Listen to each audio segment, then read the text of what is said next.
afternoon to introduce today's speaker in the School of Global and International Studies Distinguished Diplomat Speaker Series. And our guest this afternoon is His Excellency Dr. Rui Ria de Araújo, the Prime Minister of the Democratic Republic of Timor Leste. On behalf of Indiana University, I want to extend also a welcome to Minister Kuila, Ambassador Alves, Ms. Exposito of the Maritime Boundary Office, and to all the members of the delegation from Timor Leste. We're delighted to have you all with us, and thank you very much for being here. Timor Leste achieved independence on May 20, 2002, becoming the first new country of the new millennium. Later that year, it became the 191st member state of the United Nations. The people of Timor-Leste had voted for independence a number of years earlier in 1999 when a UN-run popular consultation gave them the historic opportunity to choose between what was called special autonomy within Indonesia or independence. Following that referendum, the region tragically experienced brutal violence with pro-Indonesian militia attacking and murdering many hundreds, if not thousands, of civilians. A special United Nations force was deployed under a command structure that was headed by Timor-Leste's close neighbour, Australia, and was led by Australian troops, and they were able to restore peace and security. Shortly thereafter, the United Nations Transitional Administration in East Timor was deployed as an integrated, multi-dimensional peacekeeping operation, fully responsible for the administration of East Timor during its transition to independence. This was considered, in fact, to be the most radical state-building exercise in human history, and is overwhelmingly considered to have been a successful mission. Our distinguished speaker today worked closely with the UN Transitional Administration. This success, of course, came on the heels of 4 decades of unrest in East Timor, and having lived in Australia during most of that period, I can remember very well the constant nature of that unrest, because it was, in Australia anyway, a constant feature of the news from all the media. In 1960, the UN General Assembly placed East Timor on its list of non-self-governing territories, as it had been colonised by Portugal for over 3 centuries. In 1975, the Revolutionary Front for an Independent East Timor, that was better known as Fredland, declared the country's independence. Civil war broke out between those who favoured independence and those who favoured integration with Indonesia. And Portugal subsequently withdrew, as it did from all of its colonial countries around the world, and the Indonesian military intervened and occupied East Timor as its 27th province. But as the World Bank has noted, Timor-Leste's social and economic development over the last decade has been nothing short of remarkable. Citing its own 2011 World Development Report, the World Bank noted that, on average, post-conflict countries take between 15 and 30 years, a full generation, to transition out of fragility and build resilience. Timor-Leste has done that in just a decade. The country is considered among Southeast Asia's most democratic nations, with multiple political parties and having held 2 presidential and legislative elections, all considered completely free and fair by international observers. And Timor-Leste is already a candidate member of ASEAN and hopes to gain full admission to ASEAN, the Association of Southeast Asian Nations, by next year. The distinguished guest today, Dr. Rui Ria de Araújo, was inaugurated as Prime Minister of Timor-Leste in February 2015. The Prime Minister is a physician who received his training in the medical school of Sultan Agung University and the Udayana University, both in Indonesia. He later went on to earn a Master's in Public Health at Otago University in New Zealand. As a young man, the Prime Minister and his family took refuge from the occupying forces in the districts of the country that were occupied by Fredland. As an undergraduate student in Central Java, he continued his activities as an active member of the resistance, supplying information on the occupation to the worldwide Timorese diaspora, and acting as a courier for secret documents and packages. As a medical student, he joined Timor Leste's National Student Resistance and supported the group's communication efforts. The Prime Minister has served the government of Timor Leste in a number of different capacities. From 2001 to 2007, he served as Minister of Health. In 2006, he was given additional responsibilities as Deputy Prime Minister responsible for social affairs. From 2007 to 2012, he was appointed to the Council of State, which was then the top state advisory body to the President of the Republic. He continued to serve in the health sector as an advisor to the Ministry of Health and later served as senior advisor to the Ministry of Finance. In his inaugural address, he laid out several key themes for his government, including continued efforts at decentralising the government, developing infrastructure, improving healthcare and access to education, alleviating poverty, and maintaining and sustaining Timor Leste's petroleum sector. He also outlined the need for continuing positive foreign relations, particularly with Australia, Indonesia, and Portugal. Just this last Saturday, the Prime Minister addressed the United Nations General Assembly. In his remarks, he discussed many of these goals, which are also closely connected with the United Nations 2030 Agenda for Sustainable Development and its 17 Sustainable Development Goals, which Timor-Leste has fully endorsed. In his remarks before the UN General Assembly, the Prime Minister said, Timor-Leste can serve as an example and a source of hope as a country that emerged from a conflict situation and became a peaceful country with security and stability where all benefit from the dividends of peace. So we are greatly honoured to have him with us today. So please join me in welcoming His Excellency Dr. Roy Araújo, the Prime Minister of the Democratic Republic of Timor-Leste.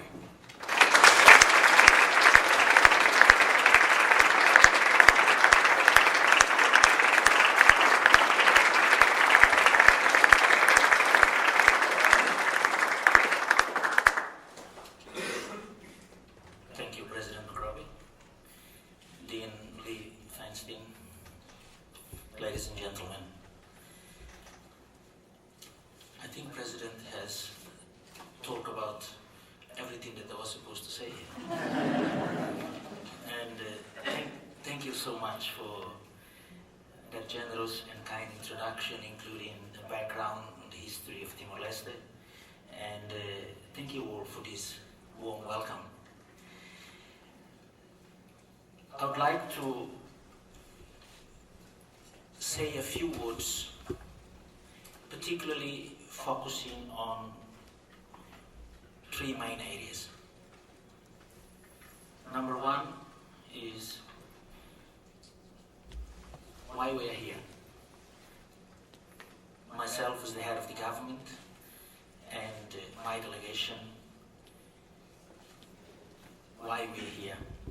You may be asking yourselves, why the Prime Minister of Timor-Leste, a small country in Southeast Asia, would journey all this way to Bloomington, Indiana?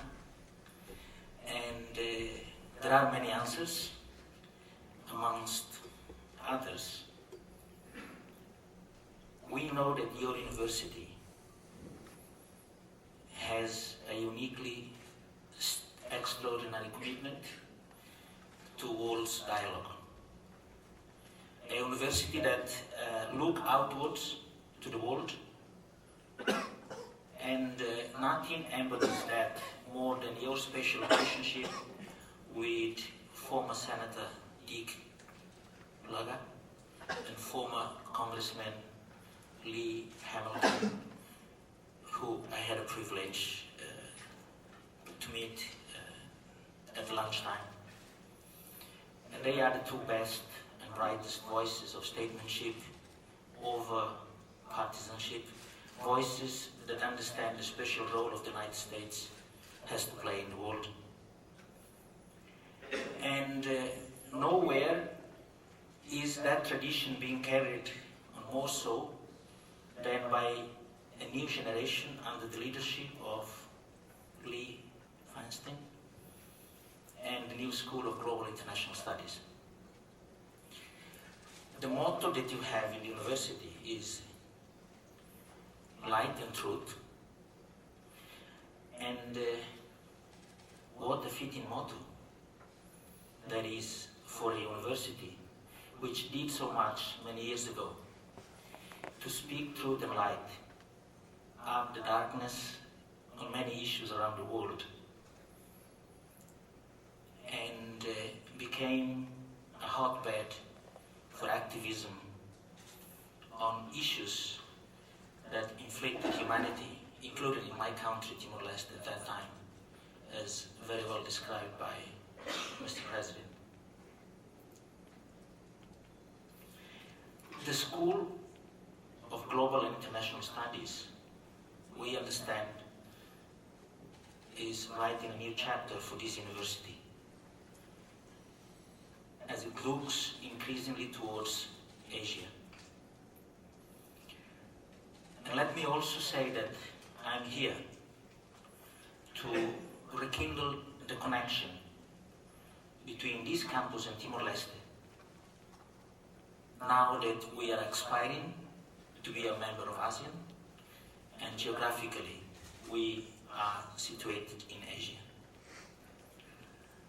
The very values which Lee Feinstein helps to promote through thoughtful discussion in a complicated world. It's not that complicated world, Cold War world, where the choice between two ideologies, but a world where more and more the dividing lines are between the choices of being successful states or being a failing state, or becoming a stable or a fragile country or a successful country. The choices are between following the rule of law or following the rule of force. And I believe that these are the issues that everybody is grappling with at the moment. I'm also here speaking not just for a young country, but also for a young democracy that wants to move from being a post-conflict state to being a successful state. A country that wants self-sufficiency, not charity, and a country that believes in the rule of law and the promise of the rules-based architecture, because that is how we restore our independence and our sovereignty in the first place. And because of that, we, as a small country in the Southeast Asia region, believe that the rules-based international order is very important for the world. We understand that the role of the United Nations, and particularly the role of the United States of America, is very important. Not only in the region, particularly Southeast Asia, but also in the world. For countries like ours, small in size and also weak because we're still grappling with our socio-economic development, international law is very important. Multilateralism is very important, because that is the framework that supports the driving of nations, that supports the stability and the security in the regions where conflict-affected countries are grappling with their development process. We like to think of ourselves as a teenage country because we are only 14 years old. But we would also like to see ourselves working hard to reach adulthood in the next coming years.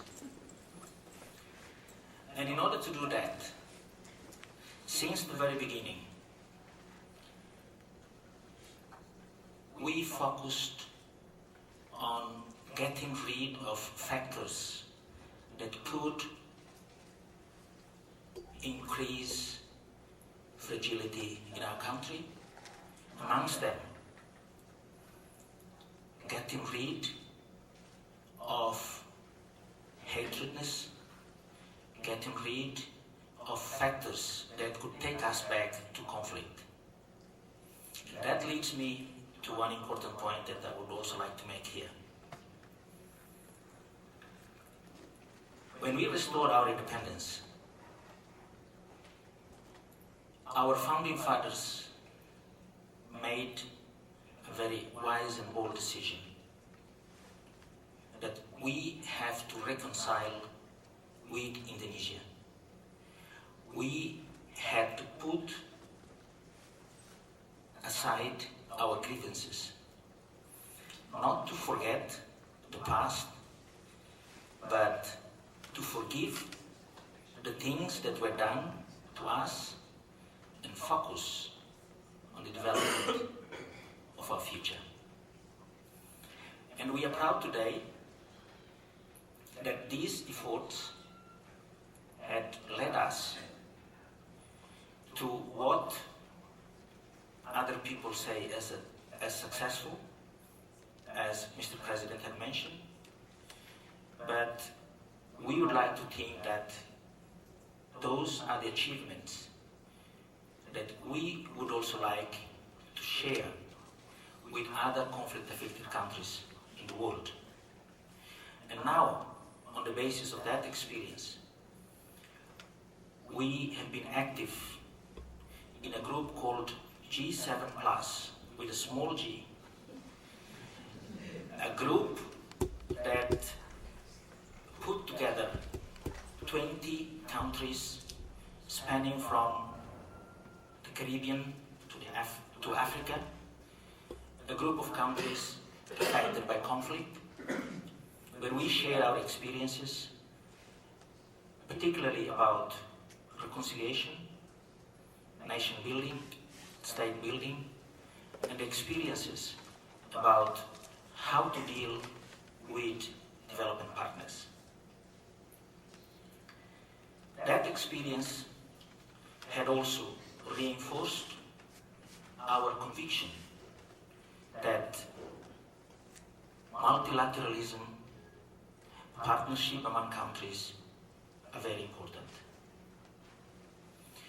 When I mentioned that we would like to see ourselves moving towards adulthood during the next coming years, I would also like to mention that apart from the reconciliation process that we went through, we also focused on how best to develop our country. Since 2005, we came up with a national development plan, which was replaced by a strategic development plan in 2011, given a time frame of 20 years to focus on the socio-economic development of our country.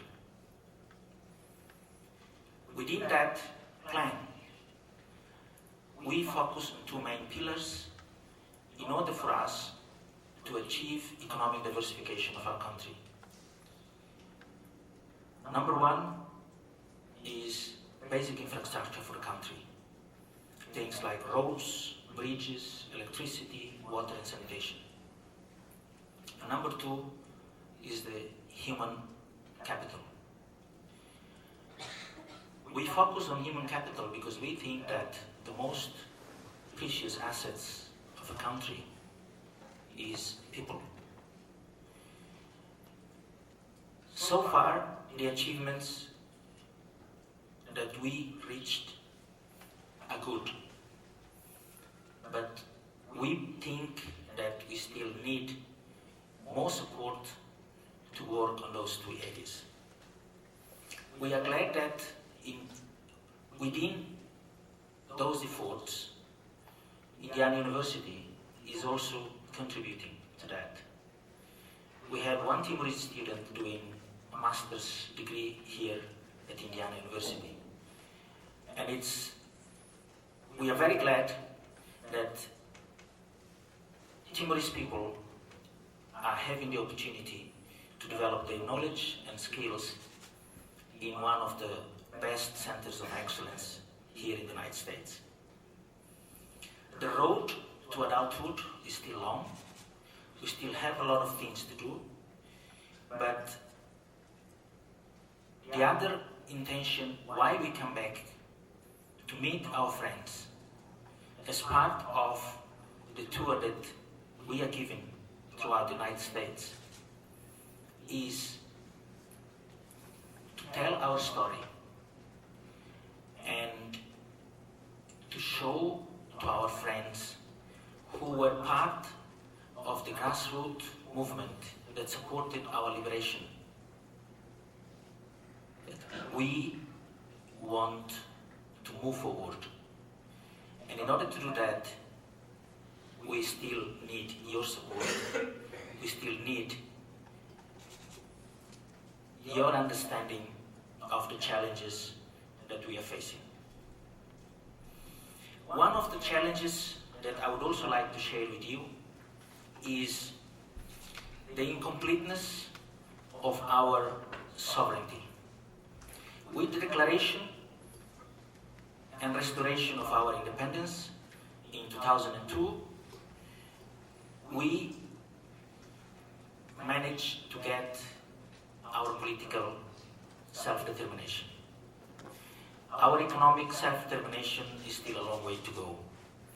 And as part of the efforts to get our economic self-determination is to complete what we call a second part of our liberation movement, to claim the sovereignty of our maritime areas.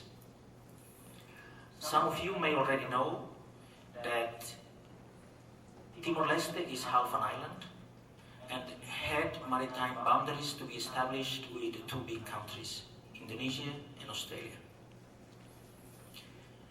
We have the agreement from Indonesia to start negotiating it on the basis of international law, but unfortunately with our friend in the south, which is Australia, we still have disagreements about how to move ahead.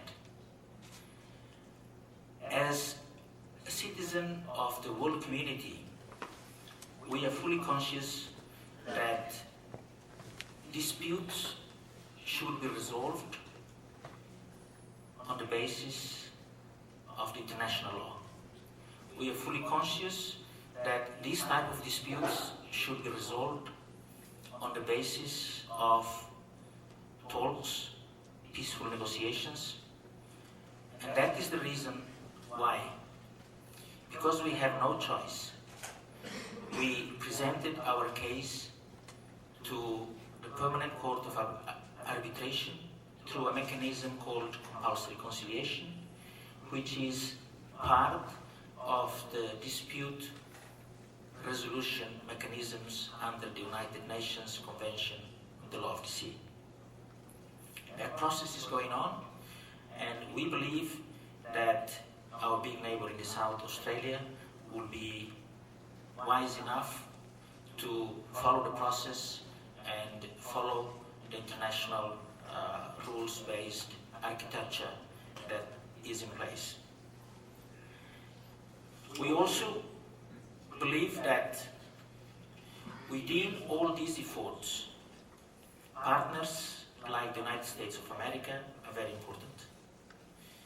Very important because, particularly when it comes to the Southeast Asia region, when it comes to the Asia region, we all know that a big player is coming up in that region as well. Tensions are coming up in the South China Sea, as you all know.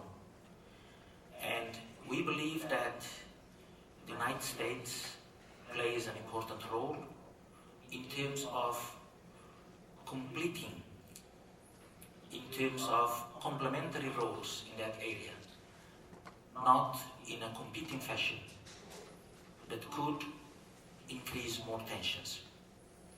We have experiences in our own country where these two big players, the United States of America and China, are working together with our agriculture fields. And in fact, in terms of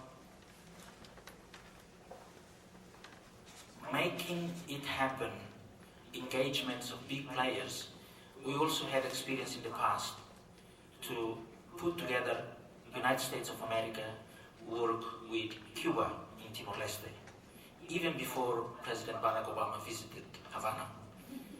So we believe that big powers have their role, but it's very important to look to synergies and see the way of engagement that should be complementary and not competition. For a small country like Timor, where more than 60% of our population is under 25 years and in need of sufficient food, education, healthcare and jobs, we think that despite the resolve that we have on our own to move ahead, the support of big partners like the United States and others in the region, and also the United Nations, are very important. We also believe that the international rules-based architecture is the way forward for all the countries, because that could be one of the important ingredients for peace building and state building throughout the world. And I believe that many young people here who are studying international relations would look through the examples that we have, not only in Timor Leste, but also in other parts of the world, as case studies that could improve, could enlarge the knowledge and the skills that you are to acquire in order for you to be useful citizens for the future, not only in your own country, but also in the world.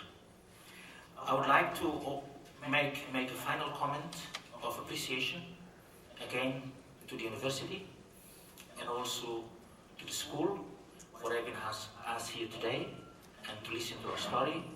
And I'll be happy to take some questions if you have. Thank you so much.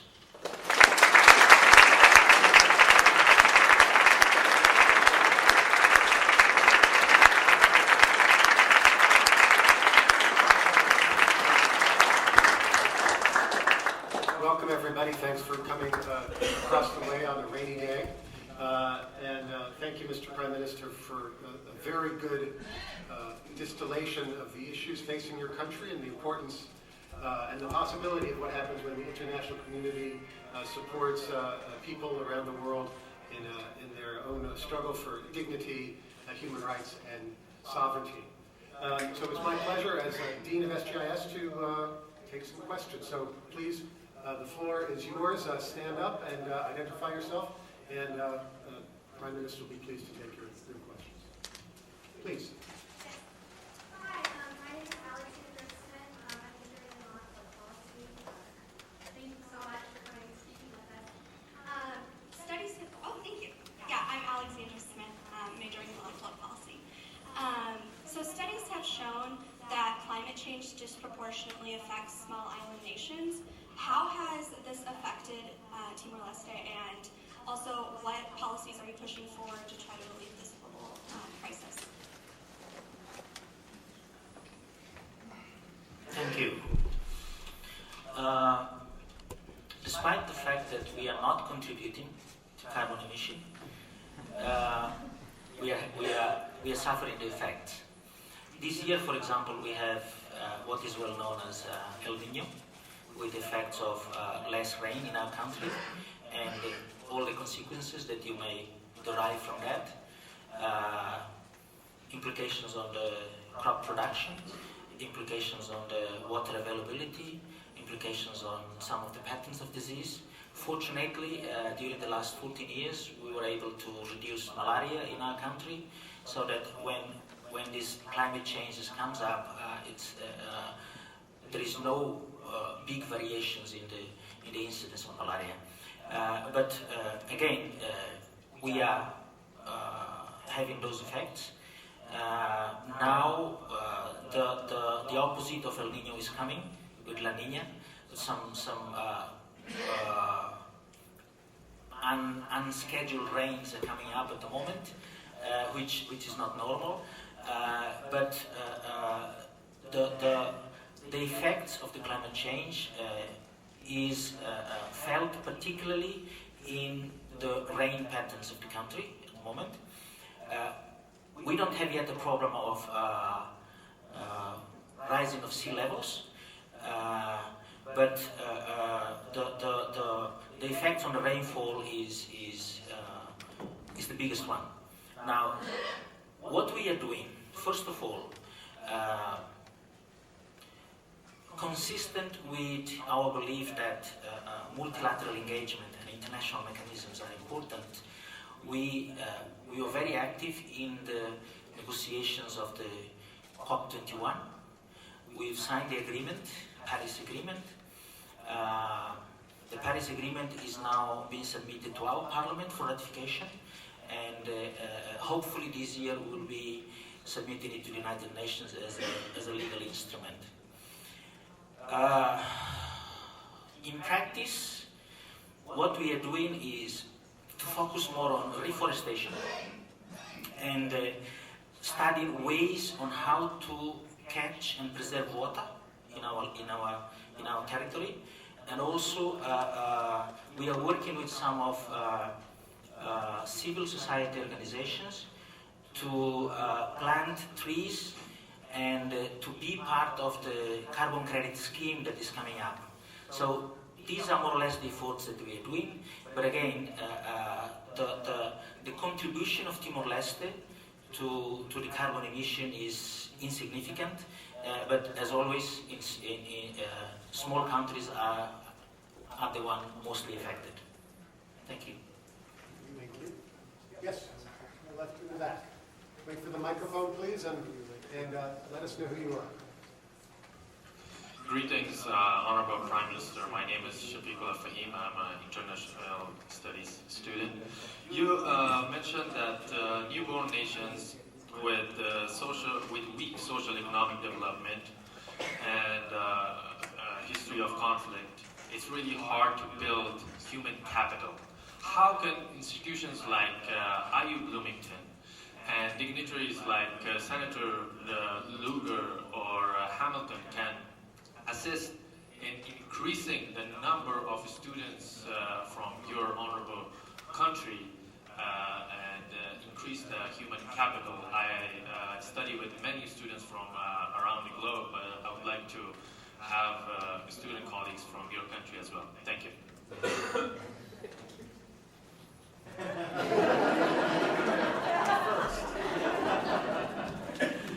Well, I think we have to acknowledge that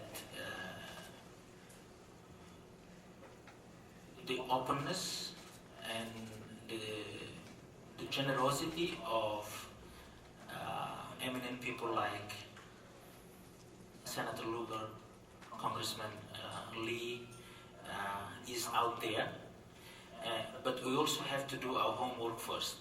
We have to acknowledge that our education system has to produce candidates that could meet the minimum criteria to get entrance into centers of excellence like what you have here. But at the same time, given that we are starting from a level field that is different, I think it would be good to see possibilities on how to encourage more people to come to these universities with additional support. for example, in language and in subjects. I will not be ashamed to talk this publicly. We have a Timorese doing masters here, and I met him this morning, and I asked the question, how do you feel? He says, it's cultural shock, number one. It's different from Timor, and then climate shock as well. It's very cold here. And the third one, he's finding his way difficult to cope with the burden of calculus, statistics, and chemistry.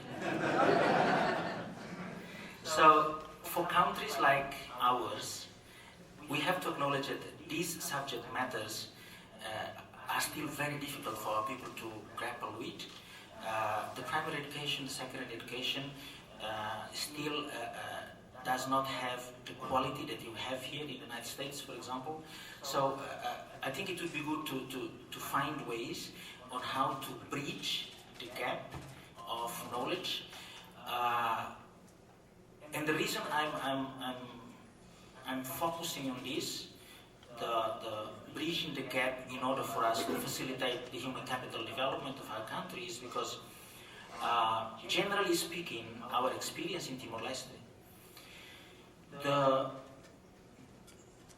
the desire to study, to learn, the resolution to be successful is very high. But sometimes, because of this cultural shock and the difficulties that they are facing with subject matters like chemistry, maths, and physics, the how do you call it? The failure rates are quite significant. We had experience with also countries like Australia, New Zealand. I was lucky enough not to go to New Zealand to study calculus or chemistry or physics, because if I had to go through that, probably I'll also fail. So the mechanism whereby we will be able to adjust, particularly in these challenges, will help a lot.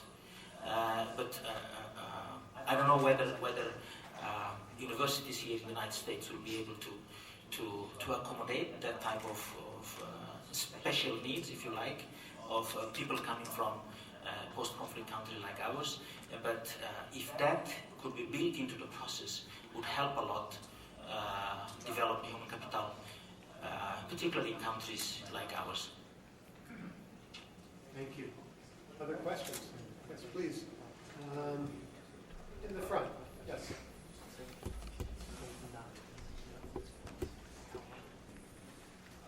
Please stand up and let us know who you are. Hi, my name is Zachary Slakehouse, and I'm a student here at the School of Global and International Studies.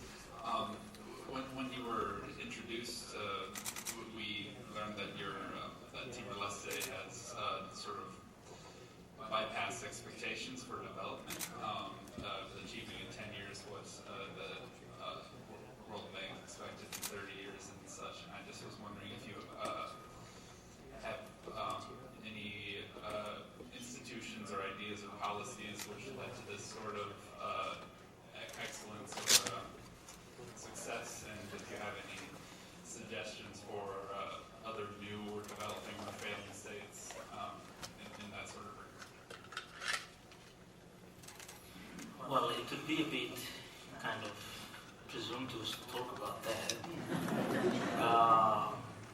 If I may, Dean, may I suggest somebody that do a study on that? Taking notes. But I think one of the things that came up when we restored independence was that the leadership of the country was aware that we should not repeat the mistakes of countries that went through the same history that ours. Particularly, as some of you may already know, we're also part of the Portuguese-speaking communities. and I'm not trying to demean anything, but we learn from history that many of the former Portuguese colonies in Africa declared their independence, became independence in 1970s, but still face the same problems now.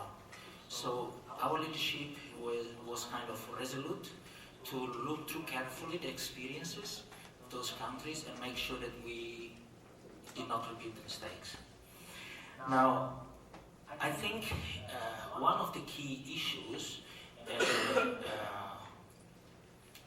this might have to go through academic analysis and have it proven academically whether or not it is true. But I think it was the leadership factor. During the transition period towards from the United Nations up until now, the dominant leaders were the leaders that led our struggle for independence. But they also came to realize that they should not be there forever. And this happened last year. You may notice from what the President had read out of the introduction that I was sworn in last year. But our last elections were in 2012. The next elections will be next year. Now, last year, former Prime Minister Xanana Guzmão, who used to be the leader of our liberation struggle, decided to step aside. And invite some of us who are active in the opposition party called Fretlin. Mr. President had mentioned that name today in the introduction. Fretlin is now opposition in the parliament, but the leadership came to realize that because the country is small, the pool of talents were limited. If you pursue the kind of divisive party politics, it's going to be very hard for you to concentrate on the development of the country. And that is also a reminiscence of the past. After the Indonesian, before the Indonesian invasion, there were a lot of factions in Timor Leste. And we started by fighting each other first, before we reunite and become one strong movement focusing on the struggle for independence. So those same leaders came to realize that if we continue with this divisive party politics, despite the fact that we believe that multi-party democracy is the way forward, but when it comes to governance, it's important to pull together the talents that are there. So that is one of the decisions that were made. Now, in the past, it also happened. When the United Nations decided to pull out from the country, the leaders sit together and took the decision to unite and move ahead. Now, that's the leadership factor. The other thing is still in line with learning not to repeat the same mistakes, is the way we address the potential of resource scarce. As you know, Timor Leste is a oil-dependent economy. Since 2005, oil and gas revenues start to come to our treasury in order to finance development. But one of the strategic decisions that was taken by our leadership at that time was to look carefully to countries who which were successful in managing their oil and gas revenues. And Norway was one of the examples at that time, and we did a lot of studies. We get support from many development partners, including from the World Bank and the others. And we came up with a sovereign wealth fund called the Petroleum Fund, which we like to call it a Norwegian Plus style sovereign fund, whereby all the oil and gas revenues would flow into that fund, and it can only be used by the state through the planning and budgeting process that every year Parliament approves. So no funds can be used outside the planning and budgeting process. That gave the opportunity for us to have a good plan and spend the money according to a plan. And that solution or that option came because we noticed in many countries, in many oil and gas rich countries, that if they don't have that type of mechanism, when it comes to the fluctuation of oil prices and so on, they will find a lot of difficulties, as probably you know the example of Saudi Arabia and other places now, they're facing difficulties because of this fluctuation. Fortunately, that mechanism is helping us, despite the fact that with the fluctuation of the oil prices, the revenues are coming in small amounts compared to previous years, but that gave us a cushion effect, and we are using that to focus on the development of our country on the basis of the strategic plan that I mentioned to you. So maybe there are a lot of factors, but I would like to point out to these two. Thank you. Yes, sir. Hi, my name is John Chen, and I'm not with this School of Global International Studies. I'm actually a neuroscience major, but I found this interesting. You're still welcome.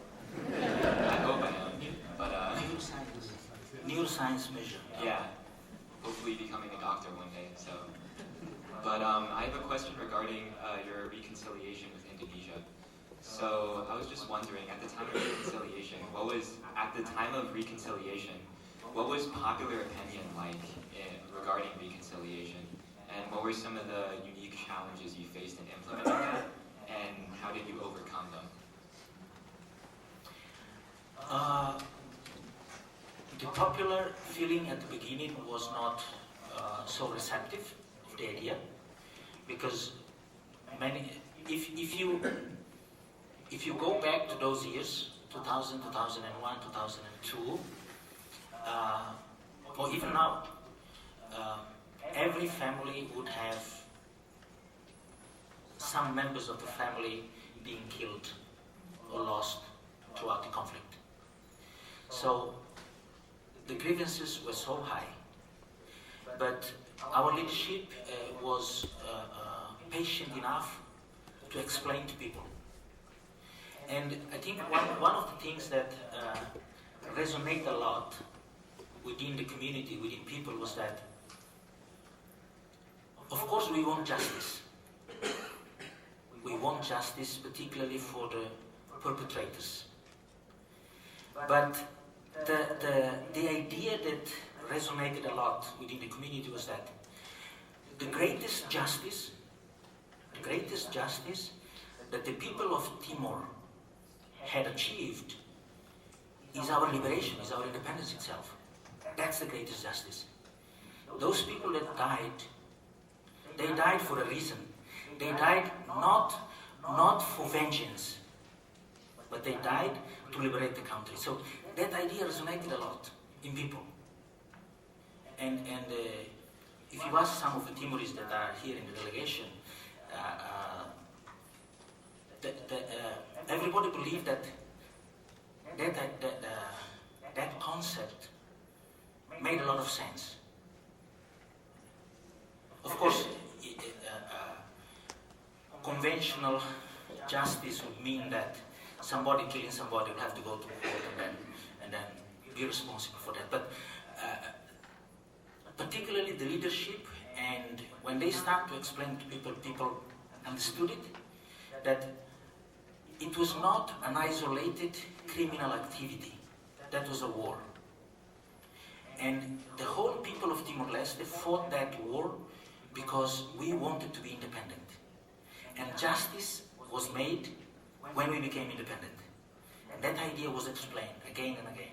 And after so many years, people understood.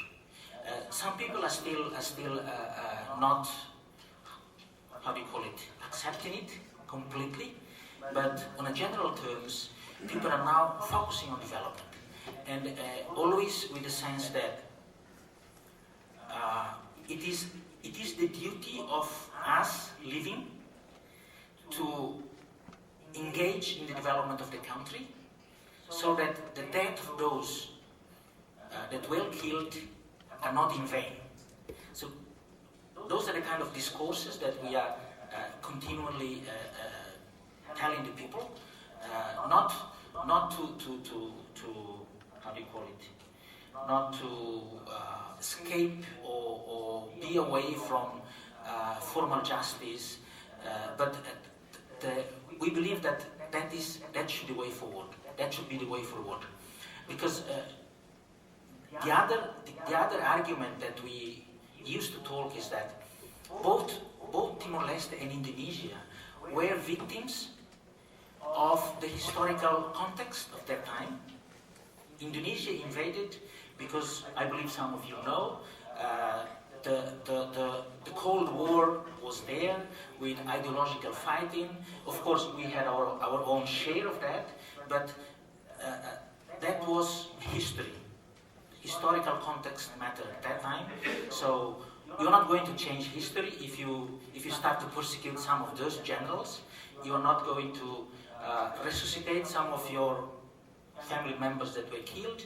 So let's focus on development of the country and take it as the sacrifices that were needed for us to achieve independence. So that is more or less the way we're dealing with this issue, starting from our leadership in the past up until now.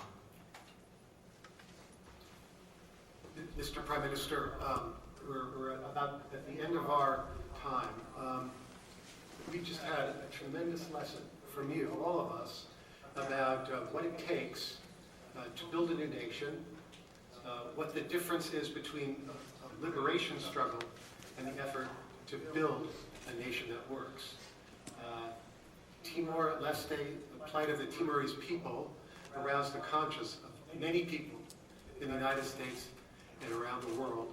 And today, through your example, your wise leadership and that of your countrymen and women, you're a model and an example, and we want to thank you for coming and sharing your story with us. Please join me in thanking the Prime Minister.